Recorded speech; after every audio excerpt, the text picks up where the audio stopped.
Hi, I'm Kim. I'm a specialized Chinese medical provider and Taoist practitioner, and this channel is all about you, sharing with you solutions and information from the ancient Chinese cabinet of healing remedies and helping you figure out how to use them in your everyday life. And if you're looking for more extensive in-depth coaching, check out my training center inside my store at best-acupuncture.com. Today, we're going to give shoulder pain a 1-2 knockout punch. And how we're going to do that is we're going to combine cupping and moxa. So, double tag team, superpower activate.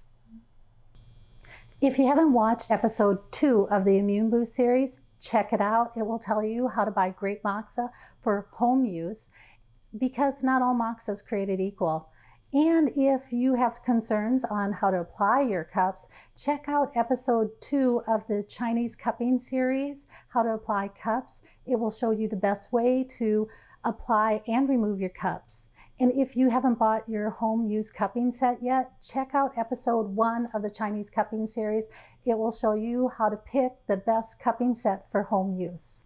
Besides acupuncture, massage, stretching, and chiropractic, is there anything you can do to reduce the pain? And the answer is yes. And when it comes to shoulder pain, you pretty much have to throw everything at it. So I'm going to use a combination today of moxa and cupping to address that shoulder pain.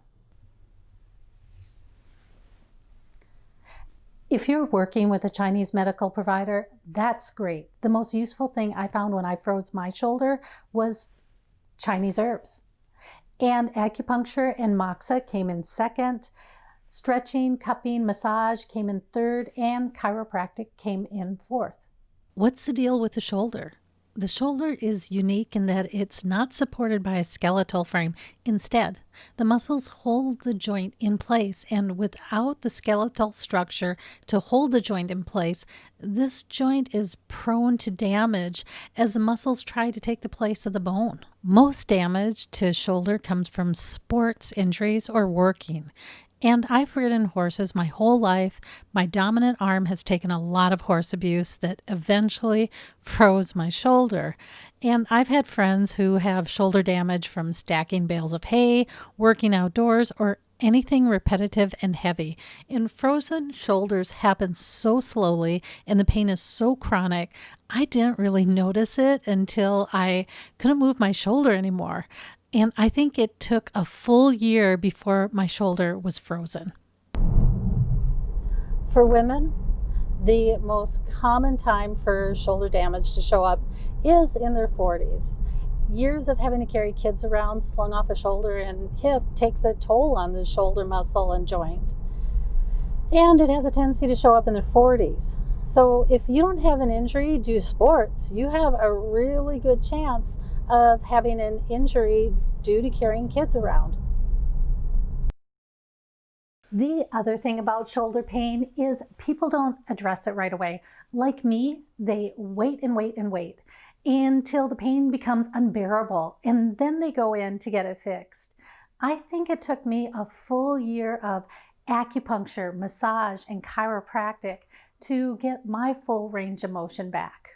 Even after getting my full range of motion back, the muscles had sustained so much damage that I'm continually managing the shoulder. So let's say you have a shoulder injury and you've been able to get your range of motion back, but you have to manage your shoulder and the pain. If you don't stay on top of your shoulder, the pain's going to come back and your shoulder movement's going to be impacted, and it's also going to be harder to fix. If this is what you're experiencing, then this type of treatment can be another beneficial tool to help keep your shoulder moving and to reduce the amount of pain. This kind of treatment can be really great at helping repair your shoulder joint and keep your shoulder moving. But if the pain is being referred from your neck to your shoulder, then this type of treatment is really only going to have a short-term impact. Let's start with moxa. And remember to check out the Immune Boost series on what to look for when buying moxa. And to learn how to apply moxa, check out the Immune Boost, how to supercharge your immune system. Now, moxa is a killer herb to help rebuild and repair your shoulder. For chronic long-term pain, moxa may be the only thing you can use to get your shoulder moving again. I'm going to start out with the moxa first. And if your shoulder has been painful and you've been ignoring it, the longer you do moxa, the more beneficial. The locations I'm going to use are easy to locate, and you can even sit in front of the TV applying moxa to the points, especially if you purchase smokeless moxa. Let's look at the first location.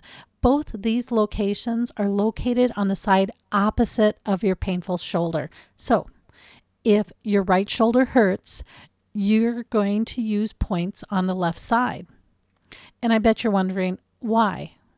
I don't have an answer for you. I've heard 3 or 4 different potential reasons.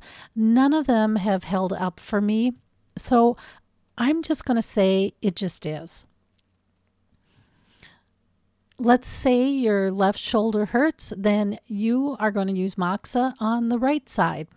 And you're going to use your cups on the right side too. The first point is going to be on the lower leg, the opposite side from the shoulder pain. If you remember from the Immune Boost series, where the tibia bone of the shin is, it's that big bone that goes down the front of your leg. The medial side of the tibia is the side facing your other leg. The lateral side of the shin faces outwards. Use the lateral malleolus, also known as the ankle bone, as the first point. And then use the bottom of the kneecap or the patella as the other point and go halfway between these 2 points to get to the right height. Now you're going to need one more measurement. The tibia is going to feel like a ridge going down the front of your shin. Use your thumb and go 1 thumb width away from the ridge of the tibia on the lateral side. So halfway between the ankle and the knee, and 1 thumb breadth away from the ridge of the tibia. And that's the first point. And you're going to use moxa on this point for 5 minutes. When you finish with the moxa, grab a cup, because you're going to apply a cup on this exact same point. Unless you're a really big person, you're not going to use your biggest cups. You're going to need one of your smaller cups. Let's look at measuring out which cup you're going to use. I'm a woman, so my shin isn't large. And the point that we've just been putting moxa on is not the largest point. It's a thumb's width off the tibia. I want to find a cup that I can apply about a half a thumb's width from the tibia, and I want it to be large enough to go past this point. On me, it's one of the smaller cups because this area is so small and you need a reasonably flat area to apply a cup. After you do 5 minutes of moxa on a leg, you're going to attach the cup that you've pre-selected for this point and leave it on while you do moxa on the second point. Let's go to the second point and do 5 minutes of moxa on that point. Now, the second point is even smaller than the point on your leg. You can't get a cup on it, so you're only going to use moxa. The second point is going to be on the side of your thumb, and this is called the lateral side of the thumb, and this bone is called the proximal phalanx. You can also call it the side of the thumb. And if you feel like validating your locations and everything, you're looking for the lateral side of the proximal phalanx. All you have to do is move the moxa stick up and down the side of the thumb for 5 minutes. That's the deal. And if you're trying to bring your shoulder back from an injury, be gentle with it after your treatment. Maybe do some gentle stretching, but don't go hog wild and think you have a brand new shoulder. It is brand new, but it's never going to be like it was before you damaged it. And if you aren't patient with your shoulder and give it time to heal and rebuild, you're just going to cause yourself more damage. Okay, so that's a wrap. And until next time, I'll catch you On the other side.